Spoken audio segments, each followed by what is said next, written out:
inspirational and success story of Ratan Tata. If there are challenges thrown across, then some interesting, innovative solutions are found. Without challenges, the tendency is to go on the same way. A man who is best known as one of India's most respected industrialists and the chairman of Tata Group and Tata Sons. At the age of 73, he leads one of the country's largest conglomerates, which constitutes nearly 100 firms and revenue totaling about $67 billion. Along with that, he is also the chairman of multinational companies such as Tata Motors, Tata Steel, Tata Power, Tata Teleservices, Tata Tea, Tata Consultancy Services, Tata Chemicals, and the Indian Hotels Company. That indomitable personality is none other than Ratan Naval Tata. Early life: born on December 28, 1937 in Mumbai, Ratan Tata is the great-grandson of Jamshedji Tata, the founder of the Tata Group. To say that Ratan Tata was born with a silver spoon in his mouth would be an understatement, as he was brought up in one of the most affluent families in the country. After his parents split, he was raised by his grandmother. Even though Ratan Tata was born in the Tata family, he never took power or money for granted. After finishing his schooling in Mumbai and then later Shimla, he set out for the country which he held in the highest of regards, America, the land of dreams. He completed his college education in New York's Cornell University, where he studied architecture and structural engineering. After that, he completed his post-graduation in Advanced Management program from Harvard Business School. And then he began his professional journey as he joined the Tata Group. The professional journey: Ratan Tata started his first job in mid-1960s, which involved working with the Tata Steel division in Jamshedpur, where he worked with the blue-collar employees shoveling stone and working with furnaces. In 1971, he was promoted to the position of director in charge of the National Radio and Electronics Company Limited, NELCO.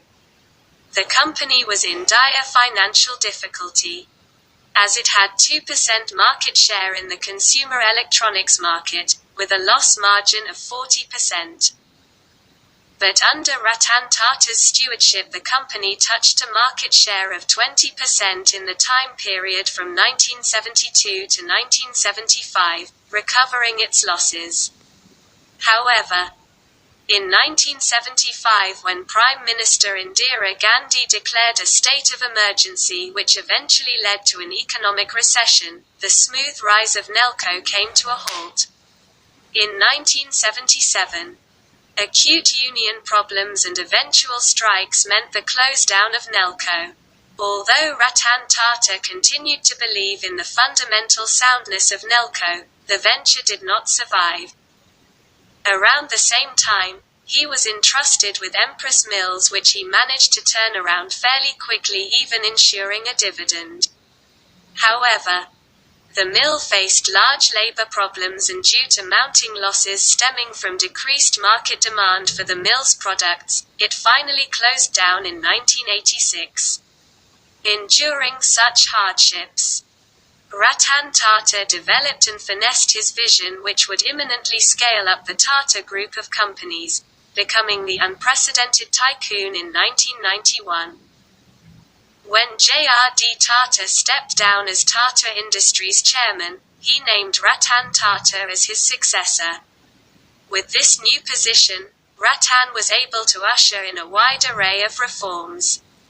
Under his guidance, Tata Consultancy Services went public, and Tata Motors was listed in the New York Stock Exchange, giving it more international power and recognition.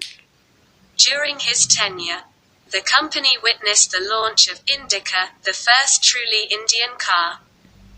Ratan Tata cut down the number of companies in Tata Group from over 300 to invest in new budding businesses that showed potential. He also turned around various companies under his supervision and generated huge revenues. Additionally, Tata Group acquired multiple overseas brands to expand its reach. Tata Sons ventured from salt to software turned into a $100 billion group under Ratan Tata's supervision. I don't believe in taking right decisions. I take decisions and then make them right. There are many milestones to reach and many hurdles to cross for Ratan Tata to drive the Tata Group to such unprecedented heights for which it is known today. But perhaps the most amusing story is that of his clash with Bill Ford and the JLR buyout. The Jaguar story at the end of the 20th century. Tata's passenger cars business was fledgling, and after much consideration and counseling, he proposed selling the car business to American giant, Ford. But Ford showed no interest. In a 3-hour-long meeting at Ford headquarters in Detroit, Bill Ford, chairman of Ford, said to Tata, "Why did you get into the passenger car business when you know nothing of it? It will be a favor if we buy this business from you." This humiliation stuck with Ratan Tata as he returned back home and decided to not sell the car business but instead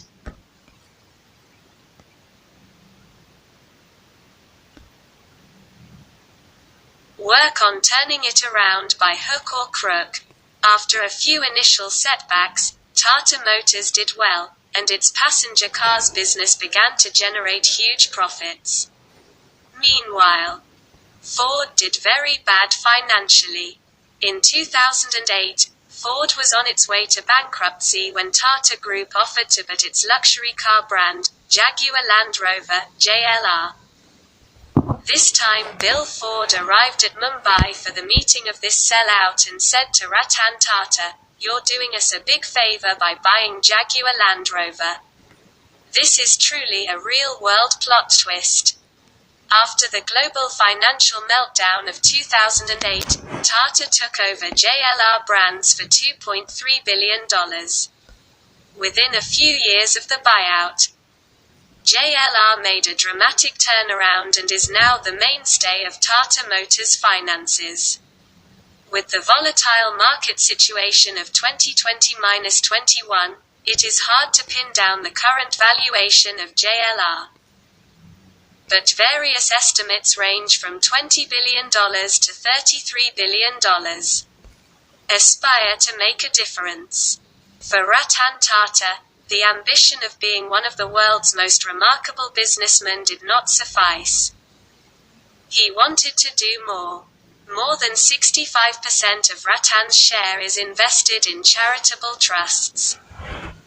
One of his primary goals of his life has been that of raising the quality of life on Indians along with human development.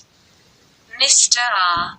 Tata said at one of the events aimed at young entrepreneurs that it doesn't matter what one does as long as it's what they feel is best for them. And that it doesn't matter if other people measure one's condition. There is an unfathomable number of good ideas out there, but only a few people have the confidence to put them into action. He emphasizes that one should aim to deliver more than what is expected of him. If a founder has passion and innovation, he needs to be supported. I am more intuitive than a numbers person. And I recognize that not all investments are going to be positive. Some may fail, and some may have problems for other reasons. That is life. Fail faster. Ratan Tata, in his final year as chairman, has been keen on fostering innovation. In order to demonstrate that failure is an increasingly crucial aspect of any business strategy, a unique annual competition has been developed. An award for the best failed idea. An insider noted that the idea behind such a competition is to keep the company from avoiding risks. The prize is meant to communicate how important trying and failing can truly be. The astute chairman has denoted failure as a gold mine. Ups and downs in life are very important to keep us going. Because a straight line even in an ECG means we are not alive. Some lesser-known facts about Rata Tata. Although Ratan Tata is one of the most influential businessmen in India, he is best known for his simplicity and solitude, and the words used most often to describe Ratan Tata are shy and loner. During his 21-year tenure as chairman of Tata Group, 1991 to 2012, revenue grew over 46 times to 4.75 lakh rupees crore. Even more impressive was the increase in net profit, which increased by 51 times to over 33,500 crore rupees. During the Ratan Tata years, investors cheered, and the group's market capitalization increased by 33 times. Under Ratan Tata's stewardship, the Tata Group became an international conglomerate. And he got Tata Tea to acquire Tetley, Tata Motors to acquire Jaguar Land Rover, and Tata Steel to acquire Chorus.